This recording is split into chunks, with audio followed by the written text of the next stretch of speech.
સંખેડા તાલુકામાં આવેલી સંતરા પ્રાથમિક શાળાનું મકાન આશરે 6 દાયકા જૂનું છે.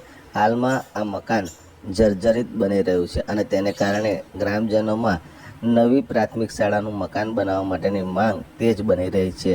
વધુમાં આ પ્રાથમિક શાળામાં માત્ર એક જ શિક્ષક છે અને તેને કારણે શિક્ષણ ઉપર પણ ગંભીર અસર થઈ રહી હોવાનો ગ્રામજનો આક્ષેપ કરી રહ્યા છે. આ પ્રાથમિક શાળામાં અંદાજે 3 વર્ષ પહેલાં 33 જેટલા વિદ્યાર્થીઓ હતા. ગત વર્ષે 21 અને આ વર્ષે સંખ્યા ઘટી અને 19 થઈ ગઈ છે.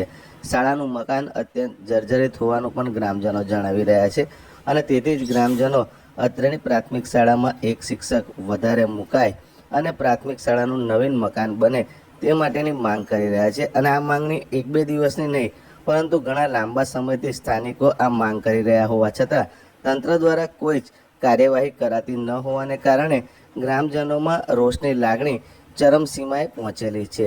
1962માં બનેલી આ પ્રાથમિક શાળા માટે સત્વરે નવીન મકાન બનાવવામાં આવે તેવી માંગ ગ્રામજનો કરી રહ્યા છે. આ અંગે સ્થાનિક આગેવાન અને વકીલ મનોજભાઈ તડવીએ શું કહ્યું આવો આપણે સાંભળીએ. અમે સ્કૂલની સતત માંગણી કરી રહેલા છે કે અમારી સ્કૂલ બિલકુલ પડવાના આરે છે, છતાં પણ અમારું કોઈ તંત્ર અમારું સાંભળતું નથી. બીજું કે અમારે 2020 પછી એક જ શિક્ષક થઈ ગયા છે. એના માટે અમે પ્રવેશ ઉત્સવ પણ અટકાવેલો કે અમારો શિક્ષક લાવો, છતાં પણ અમારું આજ દિન સુધી કોઈ સાંભળવામાં આવેલું નથી.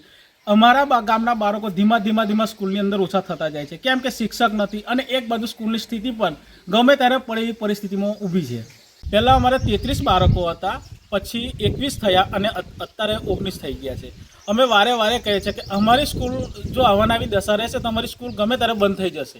અમે કેટલી રજૂઆતો કરી છે પણ કોઈ પણ ન તો કોઈ નેતા સાંભળે છે કે ન તો કોઈ અધિકારી સાંભળે છે.